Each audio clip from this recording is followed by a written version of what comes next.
saya ang ihahatid sa atin ngayong araw dahil ang ating kapatid na si Maui nasa Art Capital of the Philippines.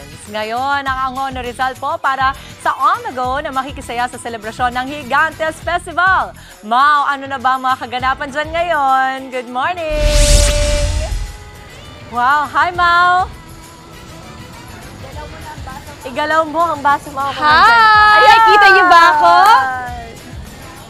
Ayun! Hello! Good morning, mga kapatid!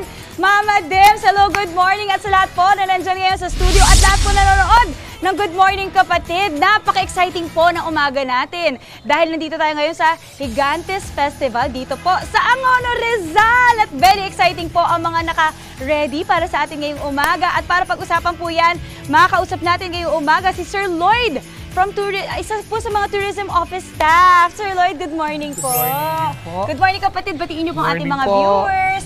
Okay, Sir Lloyd, ang una pong tanong syempre, ano nga po ba ang Gigantes Festival? Ang Gigantes Festival ay pagdiriwang ng mga higante o ng pasasalamat ng bayan ng Angono. Actually, it all started in 1998, 1999 during the first term ni Mayor Jerry Calderon na inihiwalay niya yung pagdiriwang ng higante sa Angono Town Fiesta para mabigyang highlights yung fiesta ni San Clemente at yung pagdiriwang naman ng pasasalamat ng bayan ng Angono sa pamamagitan ng mga higante. So yun yung doon nagsimula yung ating Gigantes Festival. Yeah, and syempre kita natin yung mga higante, ito yung mga katabi natin ngayon, di ba? Ang gaganda at ang galing-galing talaga ng pagkakagawa po, ano? Okay, sir, ano po yung mga activities na naka-ready po para mamaya? Originally, ang Gigantes Festival celebration natin sana ay nung November 17. Okay. Kaso dumating si Bagyong Pepito, yes, so binagyo. Talagang imbis na magsaya, nakiisa tayo dun sa mga nasalanta muna. Ngayon, ipagdiriwang namin ang Gigantes Festival ng November 24. Pero ngayon ay nagsisimula na yung Bisperas Mayores ng Pista ni San Clemente. Yes. So ngayong araw na to, magpaparada ang mga higante at ang mga musiko o mga banda ng musiko dito sa bayan ng Angono. Magsisimula to mamaya mga around 8:30 going to the church para po magsayawan ng ating mga deboto at magsaya para sa Pista ni San Clemente. Bukas ay ang bantog na pluvial procession o pagoda ni San Clemente at sa 24 ang pagdiriwang natin ng Gigantes Festival po. Ayun, that's very exciting. Tatlong araw na celebration po. 3 days of celebration po mga kapatid. Sir, napag-usapan natin yung celebration. Ano po yung tingin yung pagkakaiba ng celebration natin this year kumpara po sa mga naging previous years na celebration? Mas pinaganda kasi ngayon ay pinagsama namin ang Higante at Art. Wow. So, Gigantes and Art Festival bilang pag-angkin namin sa pagiging Art Capital of the Philippines. Ay, bongga! Okay, Sir Lloyd, marami pa po tayo pag-uusapan tungkol po sa ginaganap ngayon na Gigantes Festival. So, mamaya mag-uusap pa tayo, Sir, ha? Marami pa tayong pagchichikahan tungkol dyan. But for now, tabagin na natin ang ating mga kasama pa sa Tourism Department Office. Hello kayo dyan sa mga ating mga kapatid! Good morning! Diba? Exciting! Patikim pa lang po yan. Mamaya marami pa pong kaganapan. But for now, back to the studio muna. Maraming salamat, Maui! From extra healthy, extra rin ang pagkabongga ng selebrasyon ngayon ng Gigantes Festival. Kaya naman on the go na ipapasilip sa atin ni Maui ang iba pang kaganapan sa Angono Rizal. Mau, ano bang mga activity na pwedeng gawin at puntahan dyan sa Angono Rizal?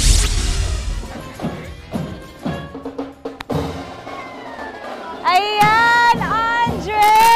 Kita mo naman, nagsimula na ang banda dito sa Gigantes Festival sa Angono Rizal. At syempre, makikijoin tayo dyan. Hindi tayo pwedeng papayag na hindi tayo mag-join. Paano po ba, Sir Gan?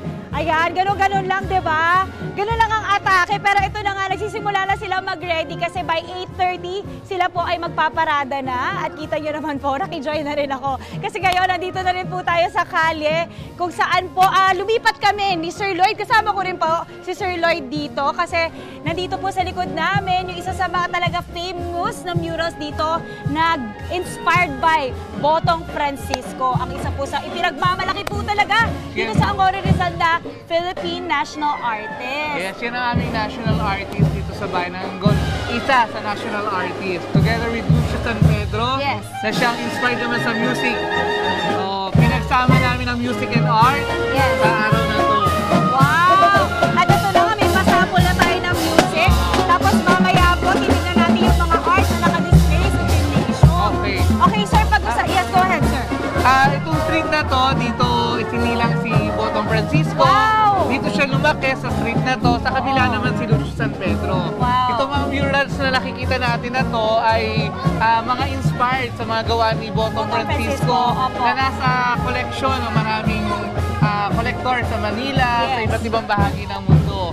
Itong collection na to kasi, komot wala kami dito sa Angono, naisipan ng aming ni Kapitan Arling before na paggawa ng mural Yes. para maalala ng mga taga-Angono na si Botong ay isang artist. Yes, At the same correct. time, si Botong din ang nag-inspire ng mga nakikita nating entramada na yan. So, Wow! way back 1930s, nung simulan niya yung mga 1930s. Wow! Ayan. Sir, itong mural na mga ginawa dito na nakikita natin sa paligid natin, mga iba-ibang artist din ng Angono, Rizal, ang Commonly, gumawa po. si Charlie Anorico, si Ayun. Jerry Bantang, Tama. sila yung nagawa ng mga murals na to Oo. para maalala natin si Botong. Tama. At saka pinaka-interesting po, Sir Lloyd, sa sinabi nyo na dito po talaga mismo Oo. lumaki si Sir Botong Francisco. Yes. Dito siya pinanganak, dito siya naglakad. Pinagigitnaan ng dalawang national artist yung aming simbahan. Talaga So, masasabi yun talaga pag mga taga-Angono talaga. Kaya nga, di ba, it's a capital of art of the Philippines. Dito kasi sa Art capital of Angono, the Philippines.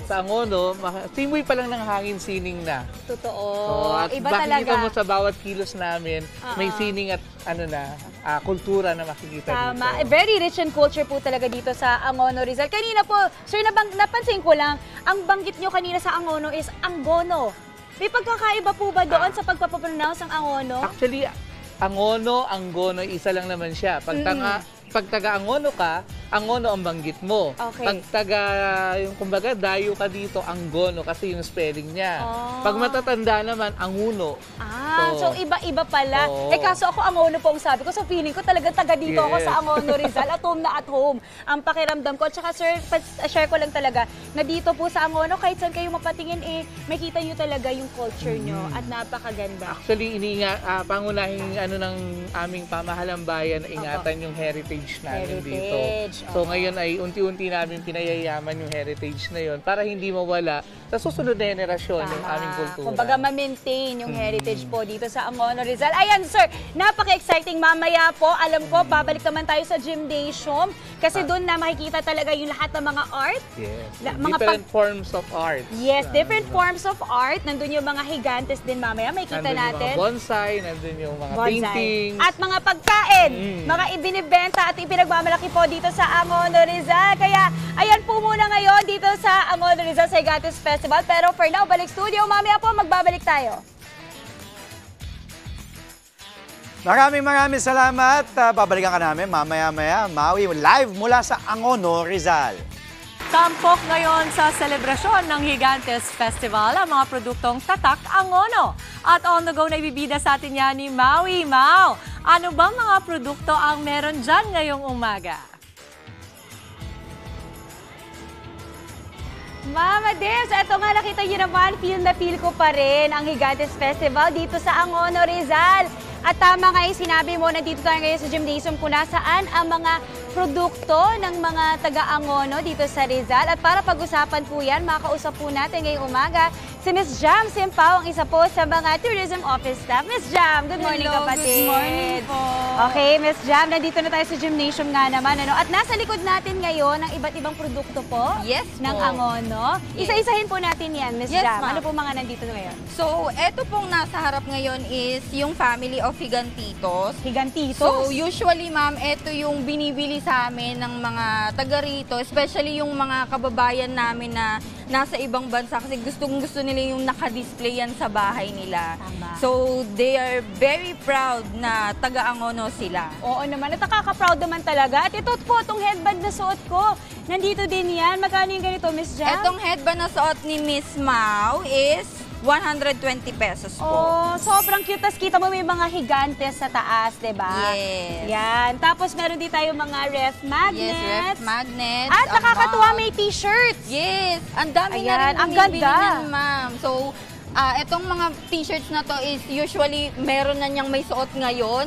may suot bukas and then sa Sunday. Wow, oo nga, kasi para mas feel nila yung Yes. kumbaga yung tradition dito sa Angono Yes. Rizal. At tira nyo naman po mga kapatid, ang ganda ng bag.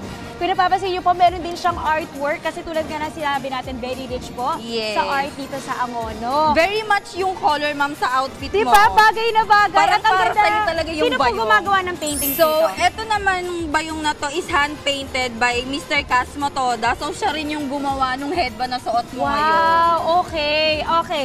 Tapos ito na syempre talaga hindi natin pwede, kumbaga hindi mo maiiwasang makita talaga ang ating mga higantes. Ang naglalaki ang mga Naglalakihan. higantes. Ang ganda kasi nandito po si Jose Rizal. Jose Rizal.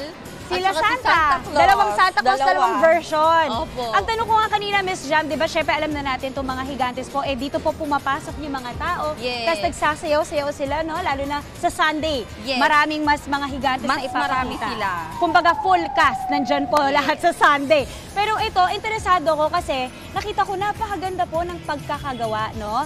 So pag ganyan, sino pong gumagawa niyan? So, usually, ang mga higantes makers natin is si Sir Toti Argana, si Okay. Mang Totoy Tahan, and then si Sir Adonis Carado. Ayun, and nabanggit mo kanina na ever since, sa kauna-unang higantes pa lang, sila na talaga Yes. yung gumawa. Yes. Okay, pero banggitin ko lang din mabilisan dito rin po sa paligid namin, nandito yung mga artwork po ng mga artist dito po sa Angono. Baka hindi na natin mapuntahan kasi kulang na sa oras, pero share ko lang na kwento nyo kanina, nung nakabenta na. Yes, ng mga opening pa artwork. lang po nitong exhibit is nakabenta na po ang mga artist ng artwork. Oh, diba? So Ang maraming salamat po sa mga bumili ng artworks, especially, syempre, very proud kami kasi Angono is known as the art capital of the Philippines and home of the Higantes Festival. Oh, kaya naman talaga, no, ang galing, nakabenta agad, hindi pa man din Sobra, nag-open. ma'am. Nakaka-proud. Okay, Miss Jam, imbitahan nyo na po ang ating mga kapatid na pumunta dito sa Higantes Festival. So, good morning mga kapatid.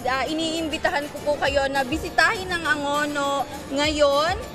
Dahil ngayon po ay Bisperas Mayores, bukas naman po is Kapistahan ni San Clemente, at sa linggo naman po ay ang aming Higantes and Arts Festival Grand Parade.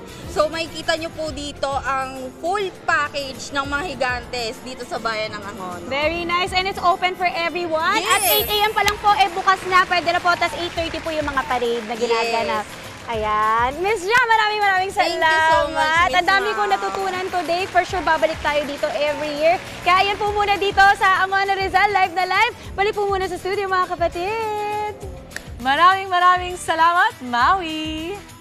Mga kapatid, Maui David po. Simula ng inyong araw na may alam at may pakialam sa mga may init at umaaksyong balita sa bansa. Para maging una sa balitaan, mag-subscribe at mag-follow sa social media pages ng News 5.